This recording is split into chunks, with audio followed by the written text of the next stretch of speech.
What's going on, everybody? Welcome back to another episode here. I am working on some Chambers of Xeric runs currently. So let's just go into it here. Most likely going to try to explain sort of my thought process as I do some of the rooms here. So right now I'm reloading the raid layout. To try and find a scout, you can right click these steps here and just reload. You'll get a full new layout here. So I'm looking for something without Vespula basically, and something that looks reasonable. Okay, there's something that looks pretty good.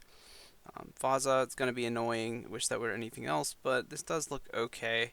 Tecton is fairly simple, so I'm going to set my Hosta to crush there for the incoming Tecton. But anyway, most of my gear here, I did get full Armadillo from Arma, so part of that was on a live stream that I actually did at twitch.tv/MrBlueJeans. So please go ahead and drop me a follow on Twitch if you're interested in catching the live stream. I'm trying to stream as much as I can in the week, a few days, as well as potentially some weekends. So yeah, definitely go give that a follow and don't miss out on some of that live content, as well as I will be continuing to upload the recordings on YouTube here. So this will be a live commentary through the raid, so bear in mind I will not be able to explain everything that's going on as it happens. If you need a general guide on the raid, you can also check some of those out on YouTube, and I will be explaining my take on some strategies to deploy as you do some of the raids. So first room here is going to be tightrope, so I'm going to take a lot of damage, so I need to make sure I have plenty of food for that. Should be fine on 2 restores here, and I do have guardians, so I will need to bring my pick, but there's no mystics or shamans, so I can bank the salve and anti, and then this will be my pre-pot angler here. So I'm going to pre-angler here. I bring out the imbued heart too, invigorate that, so I'm boosted with that as well. And then from there I can just kind of take the rest bruise here. So yeah, let's run in, and hopefully tightrope is pretty honest with us here. It doesn't fully shred us. If there was Mutadile, I would want to pull out an axe, but you could also get an axe from the scavenger beast, or you can just brute force it by letting Mutadile heal at the tree. But no Mutadile in this raid. Just going to be Tecton, Vaza, tightrope. Guardians is very easy, so. And whatever unknown puzzle that is, will most likely not be that difficult. Probably Ice Demon or Thieving or Crabs. So yeah, so here you just want to pray mage on the majors, pray range on the rangers. Attack them one at a time, and it's pretty straightforward. In Armadillo, you're very durable to the mage attacks, but they still can hit. And then for the rangers, they hit way harder typically. But with pray range, and you can actually wear your bando's chest plate here instead of the Armadillo, and you'll actually see a considerable amount of tanked attacks there. So should be able to tank through a lot of these ranged hits instead of them shredding me. In the previous raid, I actually got hit all zeros, so unfortunately this one, he's damaging me a lot more than that. So I'm going to try to brew up through this and get a restore after about 3 doses, and then another range pot dose. Hopefully boosts my damage so that he stops shredding me, and he's still just shredding me. But that's typically going to happen. That's why I said at the start, need to make sure I'm prepared to drink about 2 brews worth on tightrope. That's not even as much as they can do. They can be even worse than that. So yeah, and it always sucks brewing your stats when you're not overloaded, because you will not automatically boost them back up. So quit my defender and Dragon Warhammer again to free space to pick up that item that I had to drop there. And yeah, proceed with the raid. So there are energy pools now that have been added to chambers. These are some of the quality of life updates that they have done recently. It's very nice. And now that I'm running past a little farming room here, I'm going to deposit. Okay, so it looks like it's Ice Demon. I'm going to deposit 2 of my staminas that I don't need. Those will be saved for Ulm. I still have my 1 stamina to use during the raid. That will free up some space to be able to pick up supplies at Tecton. So Now Ice Demon, you just want to pick up an axe and a tinderbox at the start, and then start chopping some logs here. They stack into your inventory in one space. It's a quality of life update that they added. Makes this way nicer.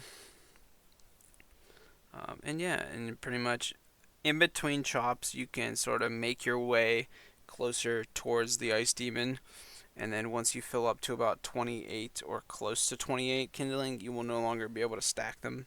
So you want to dump them in here with the tinderbox. And after the first lighting, you can drop the tinderbox, as adding them to an already lit brazier is going to not require that anymore. So I'm going to keep chopping here. I can typically get about 3 inventories or 3 stacks turned in before he spawns here. And I'm going to be brewing up in between chopping here,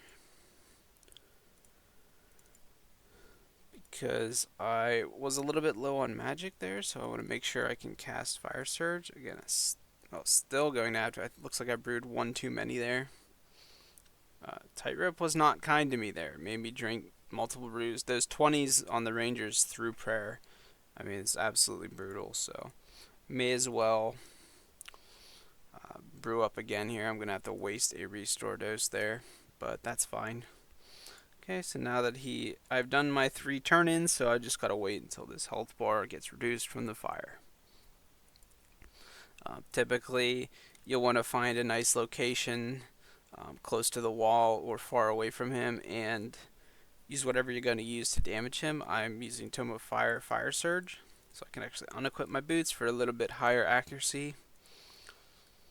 And yeah, should be fine. Melee works pretty well on him actually, and obviously a twisted bow works well, bowfo works well, and you're just going to be casting Fire Surge and running between these 2 tiles. I found that this works for me. If you have a 4-tick weapon, you might need to be closer. If you're blowpiping, you can just blowpipe, run, do basically 2 blowpipe attacks and run to the side. But you'll need to be praying range here, and you'll need to be moving 2 tiles away from where you were when he casted his snowball. Getting a lot of zeros here. It's very unlikely to hit this many zeros, and the Fire Surge can hit very high. So this is just poor RNG, but I have 3-shot this thing before in about 5 seconds. There's a big hit. So big 58, and he should be dead there. So yeah, that's a lot more like it. So probably just gonna leave those supplies on the ground. I could take them actually, but yeah, no, I'm gonna be needing to get planks from scavs anyway. So I'll probably end up just scavving anyway, closer to the end of the raid. These letters at the top of the layout here, SP, SFP, bunch of C's, SF, those stand for scavs, puzzle room, combat room, or farming room. So you can know the actual exact layout of your raid. I did manage to get rigor in a previous raid as well, as preserve, so I have been utilizing rigor and preserve wherever I can. It's nice that the first Dragon Warhammer always hits now on Tecton. It's a quality of life upgrade that they added. And as long as you just run around him in a circle pattern here, you should never get meleeed, so you can take off prey melee here. And typically you'll actually want to stam here, because you do use a significant amount of run. And once he hits the anvil, you want to just dodge by moving about 2 tiles every second or so. And you'll never get hit by these molten fragments that are flying at me. And once he turns red again, he will start walking away from the anvil yet again, and repeat the cycle. So I want to run to the last tile on his melee side, and then wrap around the corner. Don't run to 1 off. See, this would be 1 off. I want to run to exactly the last tile. That lets me wrap around while maintaining melee distance 100% of the time. As long as there is somebody in melee distance, he will never return to the anvil, but he will return to the anvil if you do it improperly and try to wrap around the corner from the wrong location.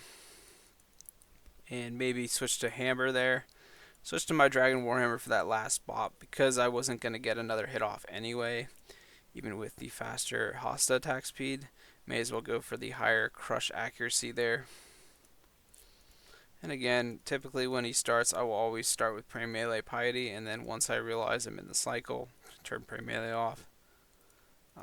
He's going to drop Overloads and a lot of Prayer Restore, so I will be able to do Vasa with those things. But I only have 3 brews though, so I need to make sure my Vasa is pretty clean. Vasa is one of the more difficult bosses, especially when you have never done the raid before. So hopefully I can kill him in 2 more hits here. Nice. Okay, going to be picking up the Overload and all that good stuff. So I'll just drink this Overload and drop it because he drops a full another one there. And then looks like I'll be able to run in here. Switch my Hosta back to Stab. Quick Praise I want to set to range Eagle Eye or Rigor. That's good. Wait till he does his spec first and then start brewing up. Spam click the boss. And then good to go. You can get prayers on once you are able to move again. But you are unable to use prayers during that section. If you're in a group, the method for that is a little bit different, but in solo, you just have to brute force tank it. You want to kill the crystal that he reaches with a stab weapon, and then once it's reduced to 0, he will move off of it. You want to go back to ranging him. Typically, you'll want to just move 2 tiles, attack, and it works out nicely. Gonna try to actually blowpipe spec here for some health back. Didn't hit, that's fine. Hopefully I can bring this crystal down before he fully heals off of it. He's basically recharging at the crystal, and if I don't kill it in time, then he will heal a small amount and then do another special attack. So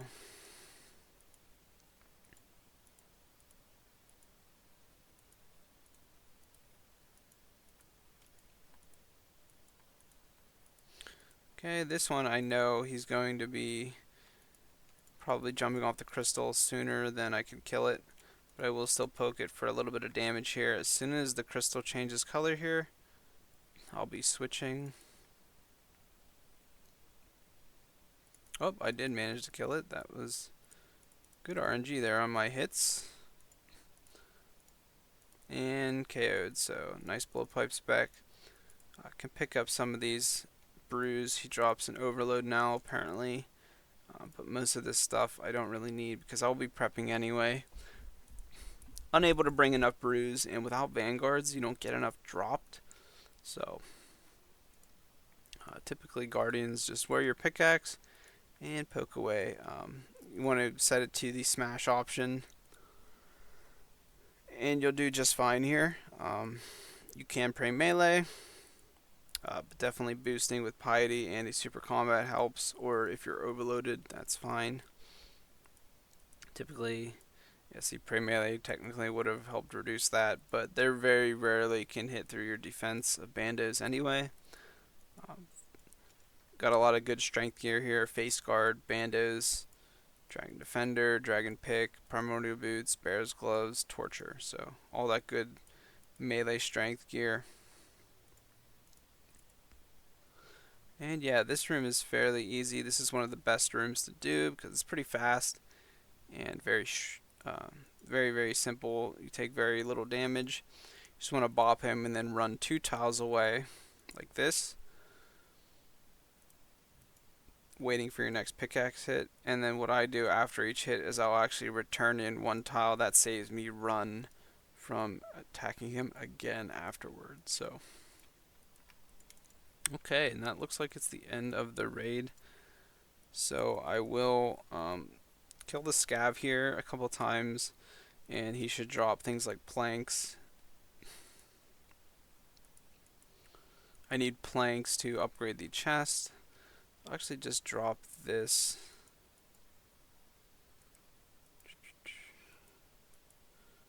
I'm trying to make room here. Yeah, it looks like I can just drink this, make room here. There we go.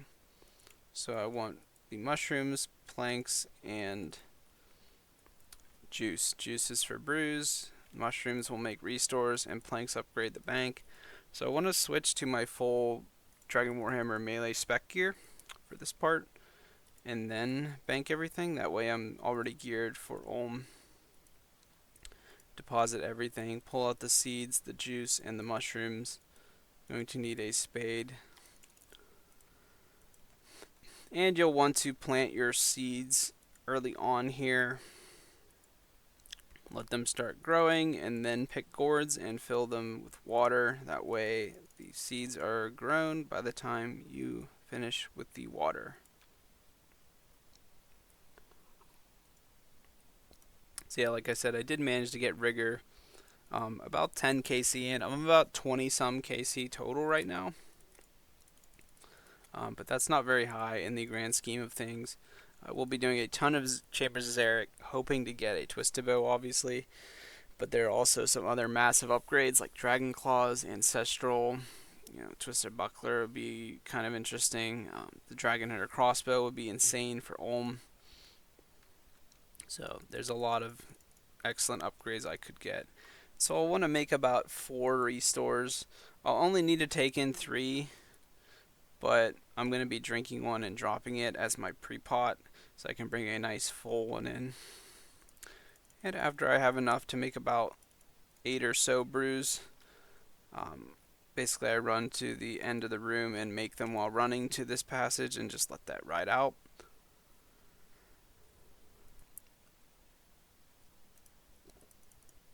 Gonna restore my run energy here at the energy well before going down. That's the last chance to do so.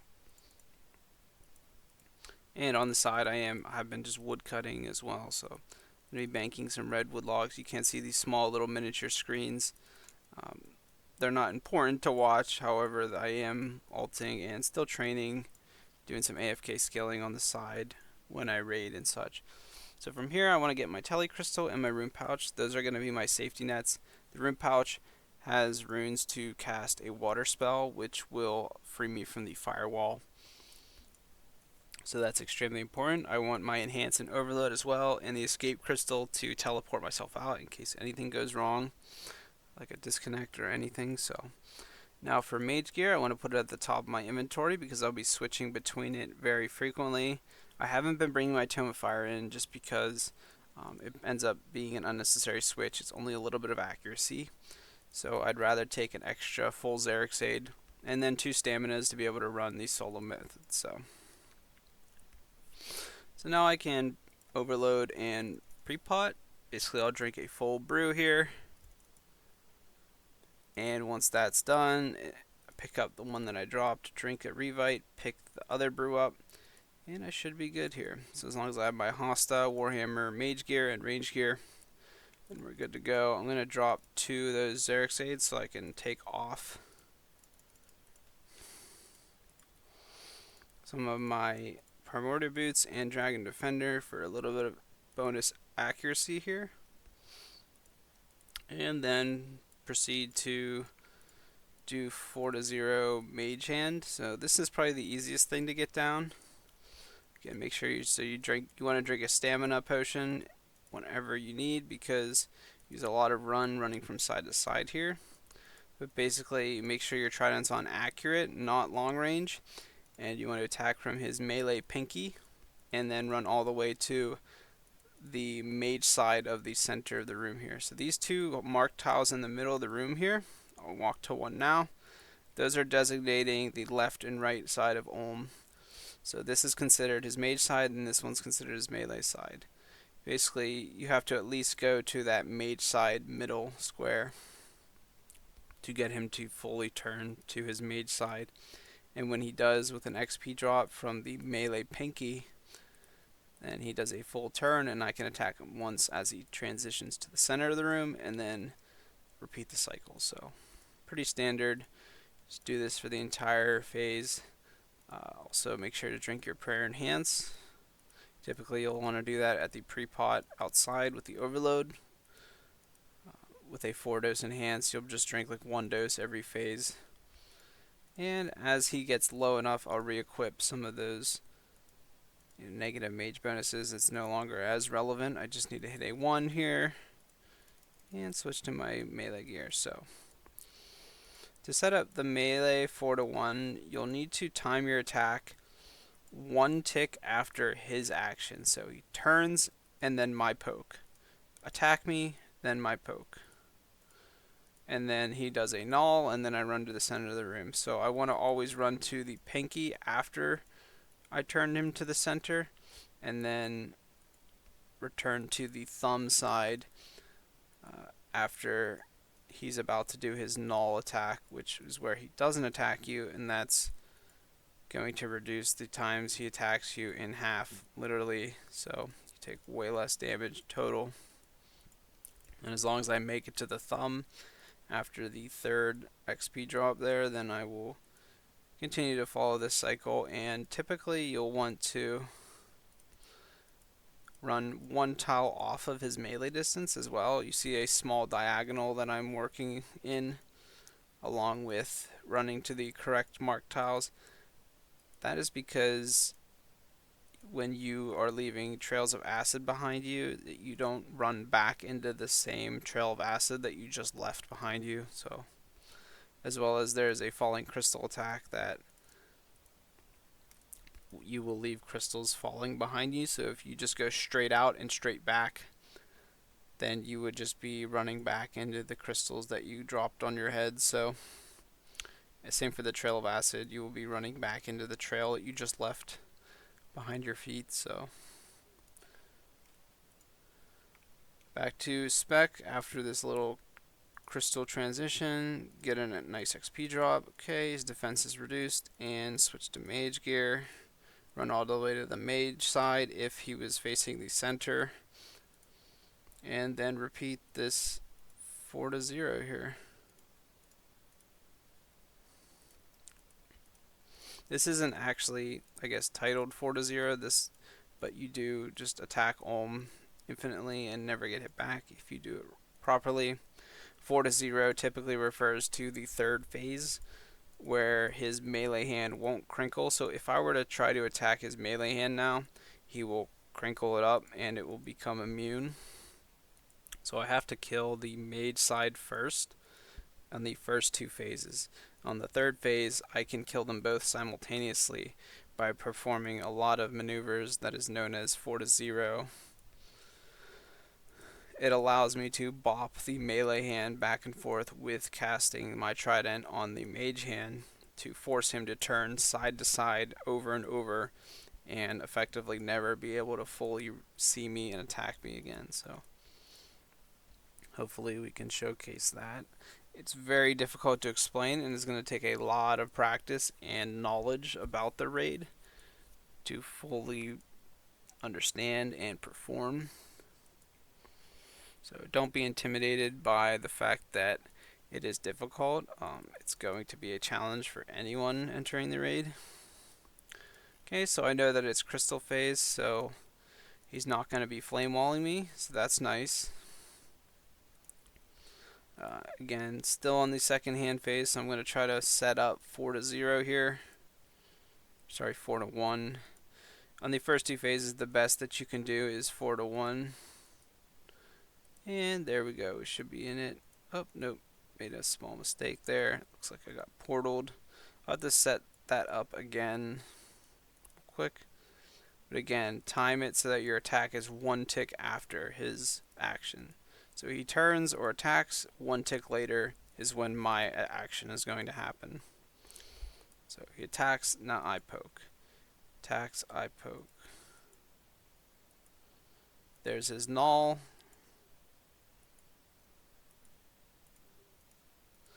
And looks like we are in 4-1. So if you get to the thumb and then he does a pause, you know you're in the cycle.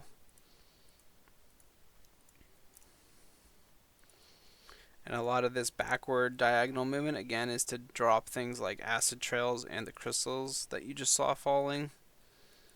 So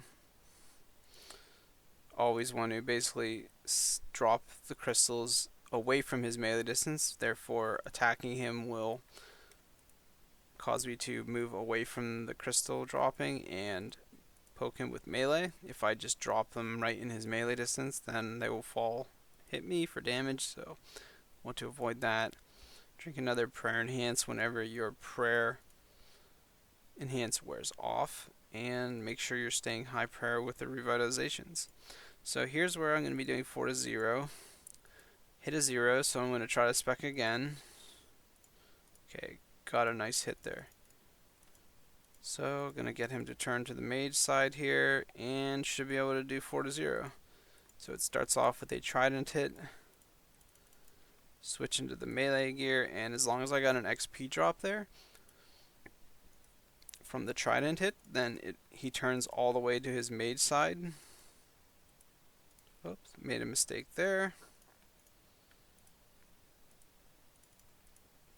Let's set that back up here. It's okay, turn to the center and start here. Got an XP drop, and beautiful. So then the XP drop from the melee side causes him to turn back to the melee all the way, skipping the middle, which allows me to then juke back to the mage side, causing him to turn to the center, and it repeats the cycle. So it's a lot of maneuvering, a lot of running around. This method is very click intensive, and I highly recommend using F keys to switch to your prayers. Using like augury and piety for the respective attacks to boost the damage will speed up this process significantly, and keeping your switch to a minimum, like a 4-way, so that it's pretty manageable. Wearing like hybrid type gear that will be helpful to mage and melee is nice. So like if you don't have a tormented bracelet, I would just camp bear's gloves because they'll still give you magic accuracy.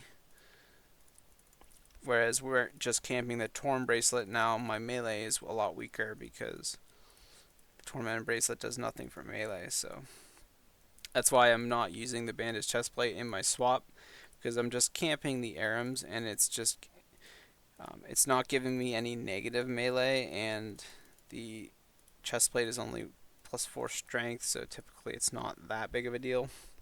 Now you want to make sure that you don't fully KO the hand here.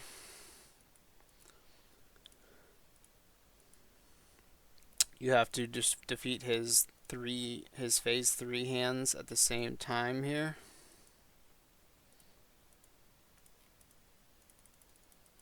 Oh, that portal was very far away. They made a change saying that the portal is supposed to only be 10 tiles away, but that one definitely felt like more than 10 tiles. I guess it was from when it originally cast, so technically I guess that was eligible. But I wish it was a little bit shorter than that, because 10 tiles is still extremely far, and it's difficult to locate that portal.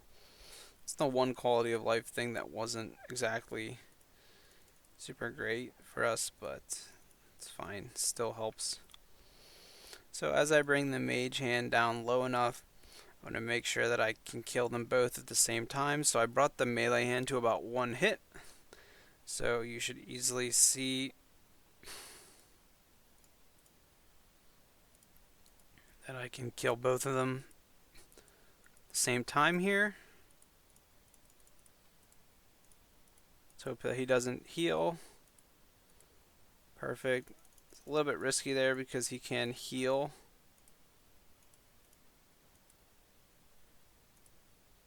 And we should be good. So the method that I use for Ulm is I run back and forth between the mage side and the melee side, and I try 97 range, casually causing me to delay my movement, but that's fine. And right at the end here, I get a blowpipe hit into a crossbow hit. So as long as I run between these two spots, basically he just never even has the chance to see me. And I get a blowpipe and a crossbow hit in with each movement, side to side. So can also fire off blowpipe specs there. Big 31 for a heal, big 38 from the crossbow. And it lets me just slowly whittle him down here. Yeah, obviously praying rigor or eagle eye, whichever you have, and use your best range gear.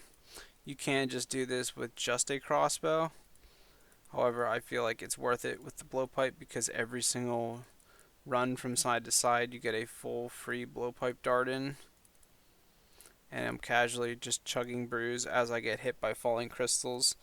The only issue with this is it's a lot harder to dodge crystals because you have to move side to side a set amount to be able to turn the head. Therefore, you don't have many options to dodging crystals, so typically you will just get hit by crystals, but in my opinion, that's much nicer than getting hit by Olm's attacks and all of his specials that can happen in this phase, such as being flame walled or having the healing pads effect. And after just a short while, the Olm falls. So yeah, I will be streaming a lot of Chambers on my Twitch. So again, if you're interested in watching live content, go ahead and follow my Twitch, twitch.tv/MrBlueJean, same as my YouTube tag. Basically, I will try to go live as much as I can and stream the content. And do we get something for the video? White light. So unfortunately, did not get a loot, but the casual loot's pretty good. Gems, herbs, ore, and a lot of stacks of runes, like thousands of blood runes or soul runes. That can be nice. But yeah, typically I'm going for the big raid uniques here. And then afterwards, switch back into my melee gear. Again, my melee gear involves the Aram skirt. That's typical for Chains of Xeric, is to not bring Tassies because they're only +2 strength, and that's a full another inventory slot. So typically you'll just melee in your mage robe bottoms, and you'll bring full Armadillo as well. So yeah, thanks for tuning in. I'm going to be wrapping up the video here. Typically, as you can see here in the chat, my personal best so far for Chambers has been a 25-minute, 3-second raid. That's pretty fast. That was in a no prep. I had to do about 29 minutes for this one, so it does take about 3 or so minutes extra to prep some brews and restores there. But typically I will try to set up a no prep with Vanguards. Vanguards drop a lot of Xeric aids, so if you take little enough damage throughout the raid with the drops from like Vanguards and Vaza dropping Xeric's aids as well, you could potentially do what's called a no prep, where you don't plant seeds and you don't have to farm and make more brews. You just go right into Olm with the potions that you've looted throughout the raid and the remaining ones that you brought in. So typically that'll speed up the raid time by about 3 or 4 minutes. But if you do need to prep, again, I'm a group hardcore, so any deaths here do count. This is not a safe death like solo hardcores. So, but yeah, thanks for tuning in. That is sort of the Chambers of Xeric walkthrough. I will most likely be making more videos and just showcasing some of it, but a lot of that will have to be streamed on my Twitch. So yeah, drop me a follow on Twitch and be sure to subscribe to my YouTube and drop a comment if you liked the video. Thanks, and I hope to see you around, potentially on Twitch or in the comment section. So thanks again, and I will catch you next video. Peace.